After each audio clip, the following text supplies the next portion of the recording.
Hello, my name is Gordy Hogue, and this is Community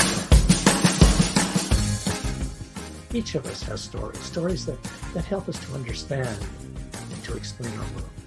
I have been very fortunate to have met many interesting people who have had a positive, profound impact on our community and far beyond. People who have had incredible life experiences and fascinating stories that help us to better understand our world. And they help us to connect with each other. And Community Connections is about those people and about their stories. And I'm sure that you will enjoy meeting these amazing, amazing people as much as I have. Thank you. Enjoy. Welcome to Community Connections. Today's guest is the remarkable Al Etmanski. Al is an author, a social innovator, an Ashoka Fellow, a member of the Order of Canada, a founder of PLAN, a Lifetime Advocacy Network, and just made reference to his wonderful daughter, Liz, who has in many ways been an inspiration for all of the work he's doing at this point in time. Welcome, Al. It's a delight to have you on Community Connections. It's nice to be here. This is a different way in which we can have our conversations and chats. Yeah. So can you talk a little bit about where you were born and how you your journey getting to this community and all of the things along the way that are important to you and the challenges that you've taken? Oh my God! Well, that's an open-ended question. I was born in Northern Ontario, and grew up all over Northern Ontario in small towns. My father was an Ontario provincial policeman, so I got used to being to leaving schools and to having to make new friends and connecting into a community. So it was a bit of a skill that I think served me well. I eventually ended up at university in Toronto and then moved to Halifax, did some work there with the Halifax Recreation Department, Halifax Social Planning Department. But essentially that's when I became a social entrepreneur or community organizer. I think that would define my life is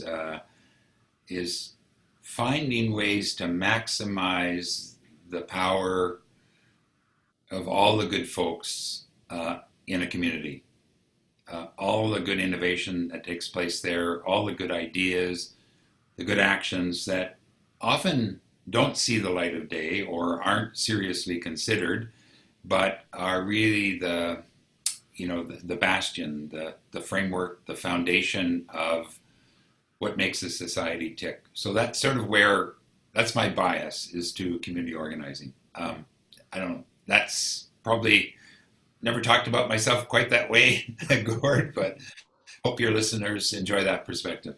I'm sure they will enjoy that perspective. And you were active in coming to British Columbia and taking a leadership role in closing a number of the institutions and segregated schools. Can you talk a little bit about the stories behind that?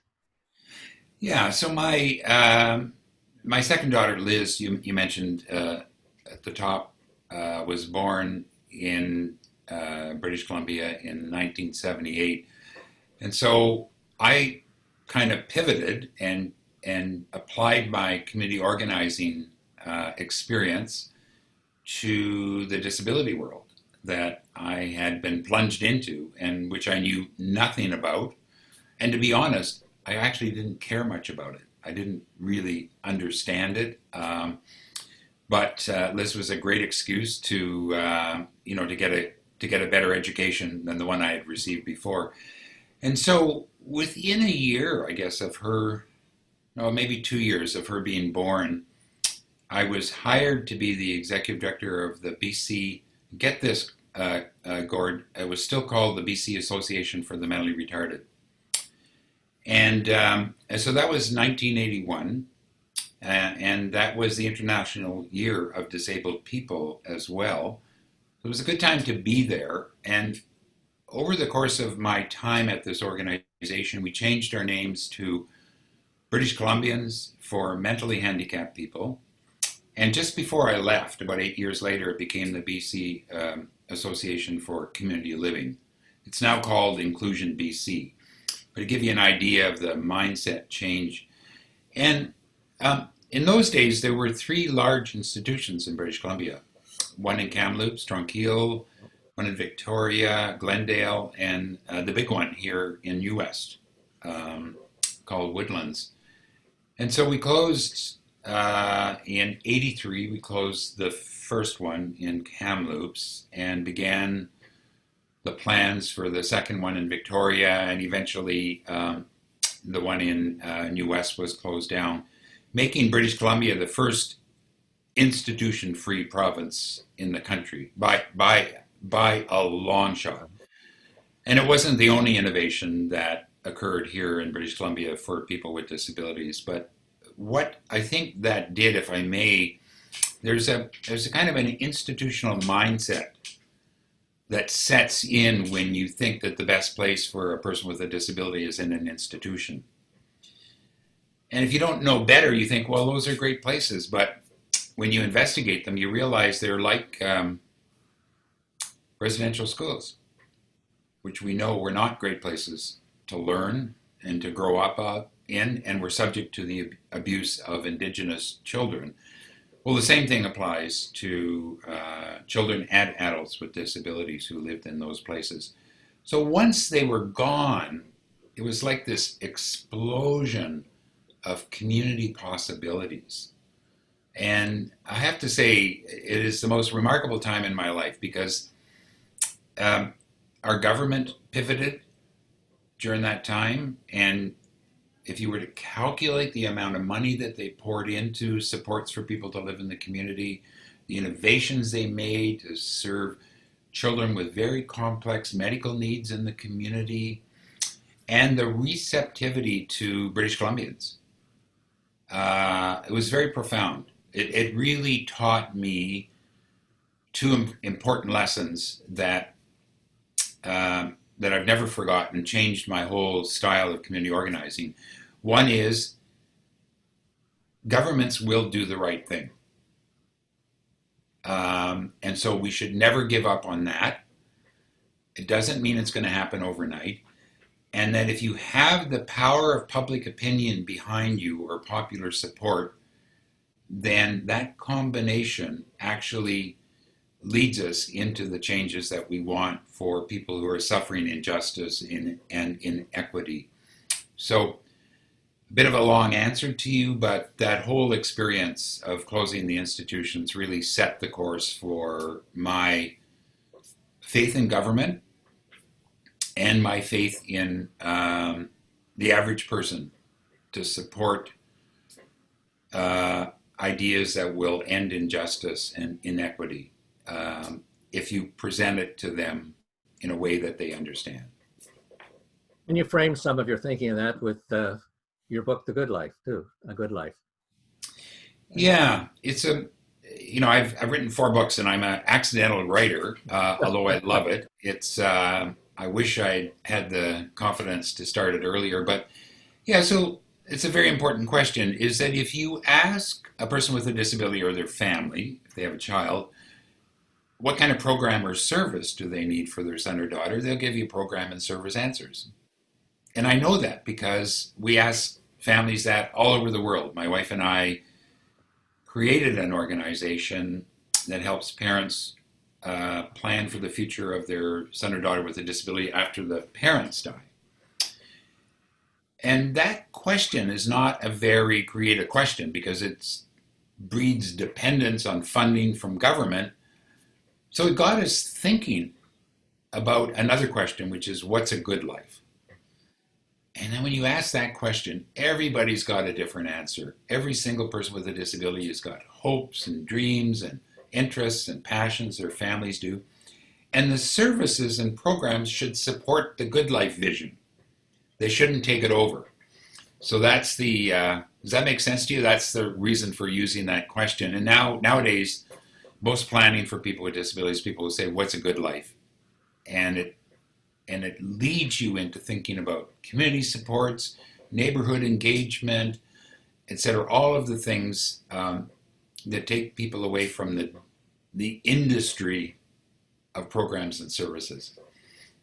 And consistent with that, and to help that role, you talked about, or you were instrumental in introducing the Registered Disability Fund. Yeah, so this is, it's like it's a cross, I like to say, between the Registered Education Savings Plan and the Registered Retirement Savings Plan. And it's the only one in the world. There's now over $4 billion in collective assets that people with disabilities have. And the silly idea here, it's not silly, it's serious, but was that we were suggesting that one of the biggest handicaps faced by people with disabilities isn't their disability, it's their poverty. So why don't we try and fix that in some way, or at least start to give people financial assets and let them decide how they want to spend it. So that's the basic concept behind it. And for families, this is really important because it's a way to put some money aside. We arranged with every province in the country not to claw the money back. And so it became the beginning of an agenda that's not over yet, of how do we address the poverty of people with disabilities and not spend all of our money on programs and services. Maybe we won't need all of those programs and services if people have the resources to choose how they want to spend it themselves. So, and the principle of the good life follows through with that, and has been part of your writing, and certainly I think also evidence in the more recent discussions that are being held with respect to medical assistance in dying, and the context and the principle. Maybe you could talk a little bit about that principle and the application to the work that's going on now with medical assistance in dying. Yeah, this is a very, I would say it's controversial, but it's certainly, it's a complex issue. Is how do you weigh the rights of those people who want to choose the manner and time of their death? And in Canada now, it's now legal, and it's called medical aid in dying. How do you weigh those rights, if you will, against the concerns of people in the disability community who feel that too many disabled people might be pressured into choosing that because they don't have the resources to get by on their own in the community? In fact, I have to tell you that within the last week, I have dealt with 3 examples personally where people are considering medical aid in dying because they do not have the financial supports to survive during this pandemic. And so, so this question of poverty then and lack of supports by society plays a role. And it's not like it's a special kind of support, Gord, you would know that. It's no different than, we put all kinds of supports in place to enable students to get a good education in university, people to get to work. These are incentives and policies to support people to make a contribution to their society. And that's simply what the supports that people with disabilities want as well. They want to do their bit. They want to step up to the plate. They want to pitch in. They want to make a contribution. So in your most recent book, The Power of Disability and the 10 Lessons there, you talk about the notions of the power of unity, the power of togetherness, the power of community, and you've spoken about that many times. Can you talk a little bit about how you see the principles of those values within the context of caring people and caring communities, and how that is starting, hopefully, to become more generally accepted and becoming a part of the decision-making process and the values that should be reflected in a caring society and hopefully in a Canadian society in a more profound way. It's a very important observation you're making. I think the title was chosen because we wanted to begin to shift the narrative from seeing people with disabilities as objects of pity or, beneficiaries of charity, to making major contributions to Canadian society. And so my book is a bit of a history lesson. I've gone back throughout history, plus I've scanned all over Canada and the rest of the world for people with disabilities, not necessarily exceptional, but who have made major contributions to the extent that we wouldn't recognize our world if they hadn't made their contributions.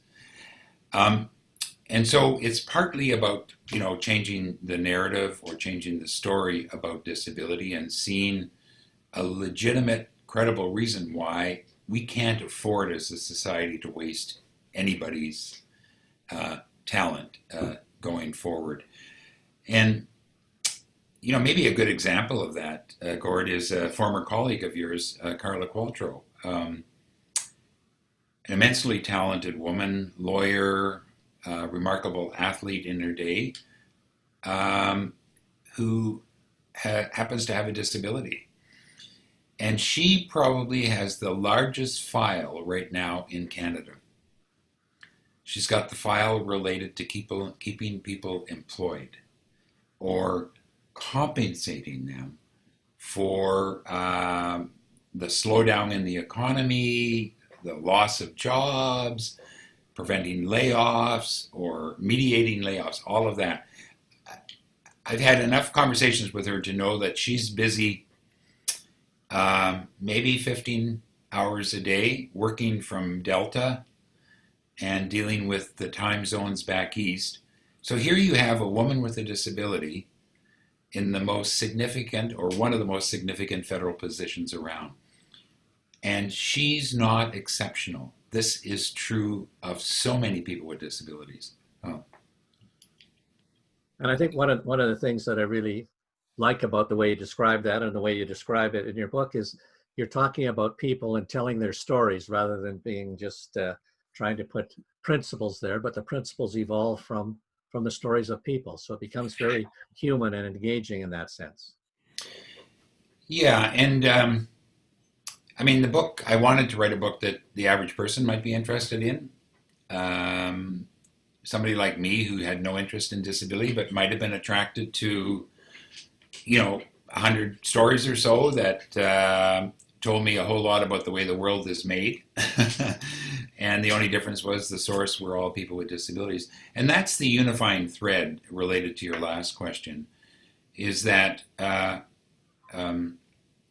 fifth of Canadians right now have a disability. That's 20%. Another minimum 2 in 5 Canadians are related to somebody with a disability, mother, father, or brother or sister, spouse, lover, friend, service provider. So that's 3 in 5. Already 60% of Canadians have a direct connection to disability, and those numbers are increasing because of aging.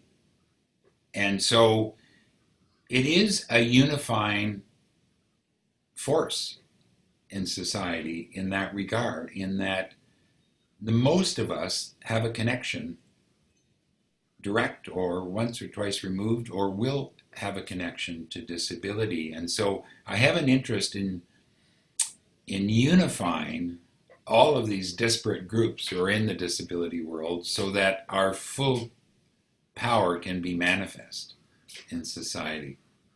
And with the pandemic that we're facing now, and with the issues that are going on primarily in the United States around Black Lives Matter, and there's a sense of that connectedness with inclusiveness and how do we engage. And you think there's things that we can learn from that in terms of, it seems that incidents can quickly and easily change the world, or maybe not easily, but certainly give an opportunity for some positive changes in who we are and how we relate to each other in the world.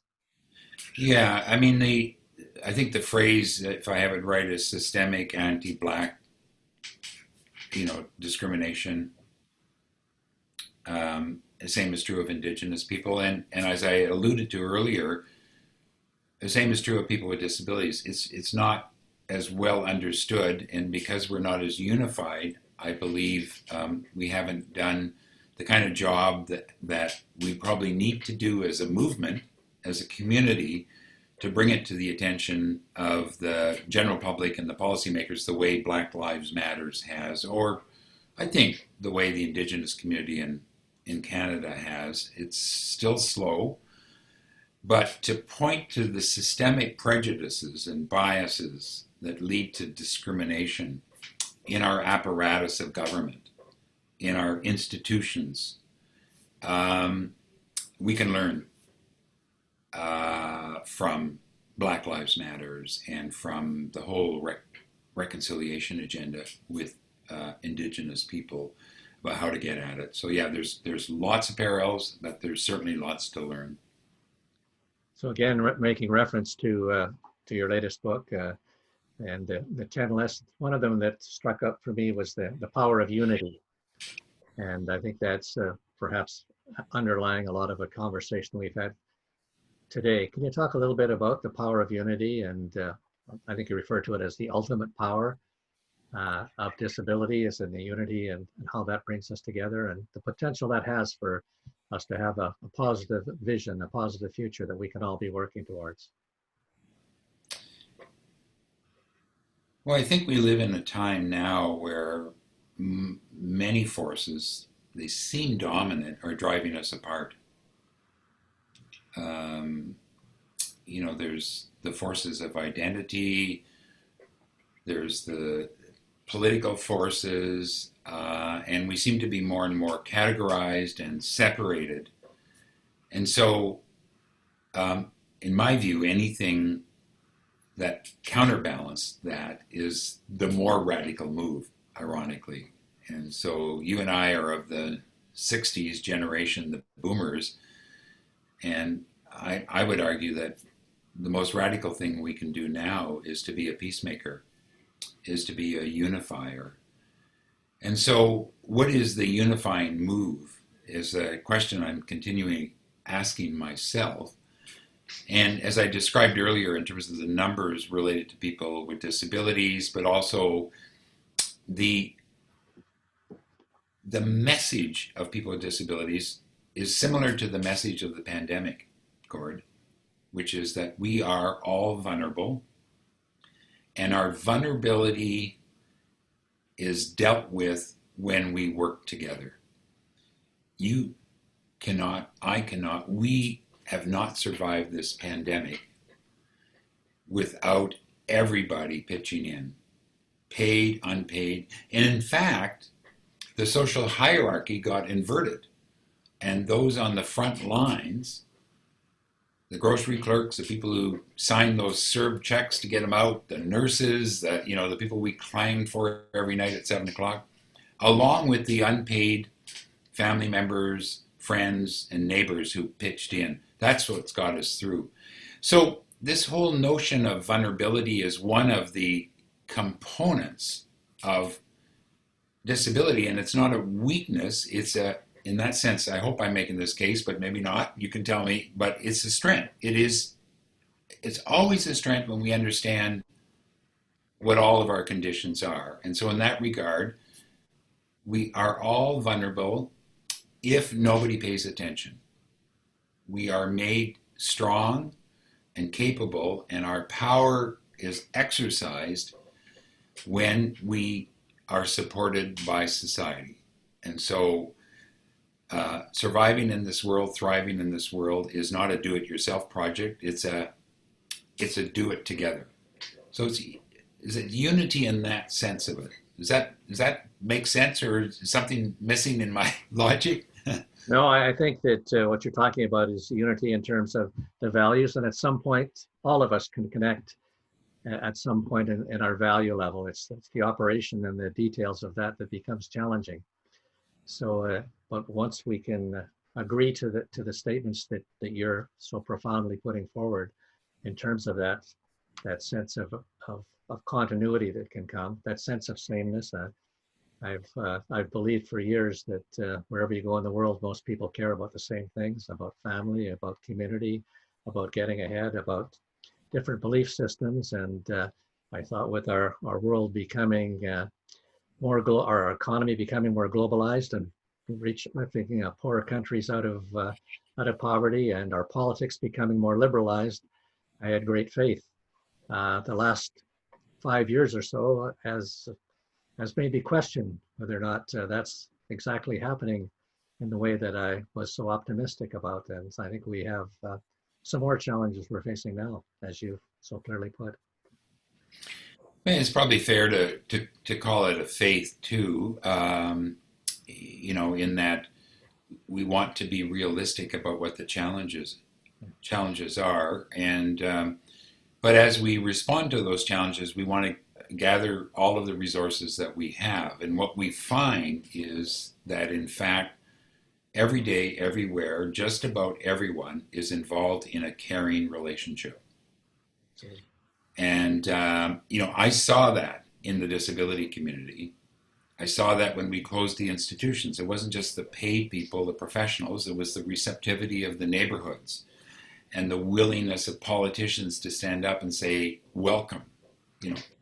Not perfect and not everywhere, but the majority did that. And so that kind of notion of a caring relationship, I have a lot of faith in. In fact, I would argue that, in the Bible, in the Christian Bible, there's this. In the beginning was the Word. I would argue that in the beginning was a caring relationship. We have now anthropological evidence of people caring for vulnerable members of society going back hundreds of thousands of years ago, and I think that's where you learn empathy. That's where you learn to exercise your care not only for your family but for each other in a band or in a group of people. That leads to the notion of citizenship and whatever. So in the beginning was a caring relationship, and that's a very unifying force in society, and every one of us needs that. We can't get anywhere without a number of caring relationships at different stages in our lives. And you've highlighted a number of those in your book, and certainly you're a living example of that type of commitment and caring and the values that lead to that. So is there any sort of encapsulating theme, or other than what you've already started, any words that you would want to give to our listeners and to the people that come along and sort of can capture their story and how they might be able to live their story? Well, it would be not so much an observation. It would be a question. I would love to hear from your viewers and listeners how they would recommend, or what they've seen is the best transition for people who have been labeled as incapable, the best transition into society where they are welcome for their gifts and their capability. I don't think the professional disability community has all the answers. I think maybe we've got about 20% of the answers, but we're going to need 80% from the general society. So if you can, I don't know how you're doing this, but you can post my email or phone number if any of your readers or listeners or viewers have some ideas. I'd love to hear them. Yeah. And I think we recognize that each one of us have areas where we need to improve and be more engaged, and each one of us needs support at different points in time. And even the people that you've highlighted in your book who've made such remarkable changes all have made a recognition of that as well. Yeah, the one of the beautiful things that happened to me when writing this book, I know I've told you the story privately, is that Michael J. Fox endorsed it. And he's probably the best known person with a disability in the world right now. And so I was over the top, honored, really profoundly honored. But why I wanted him in the book, and I profile him as well, was that he makes it very clear what he needs by way of support, the caring relationships that have kept him at the top of his game, doing his best, notwithstanding, the Parkinson's and its slow evolution in his life. And so he's very clear that he's able to continue as an actor, as he's got a new book coming out this fall. All of the other things that he does because of innumerable caring relationships, starting with family and friends. So, Yeah. That's a great message and a great story. Thank you so very much, Al, for spending this time and sharing your stories and being an inspiration to so many of us. I certainly cherish and respect you as a friend and as a leader in our community, in our country, in our world. Thank you so very much for your time. That's great. It's a great pleasure. Thank you so much. It means a lot to me to be invited to speak with you, Gord, who all of those nice things you said about me could be turned around and said about you as well. So thank you. Thank you so very much. And thank you to our listeners, our watchers. And please, as Al has said so appropriately, please keep connecting, keep caring, making our world a better place for all of us. Thank you so much. Thank you for joining us today on Community Connections. Please tune in to our next show as more amazing people share their wonderful stories. If you haven't already, please click on the red subscribe button below, right down there, and view our updates. Feel free to leave any thoughts or comments that you may have. We're always trying to do a better job of connecting this wonderful community. Thanks again for joining, and until next time, keep connecting. Thank you.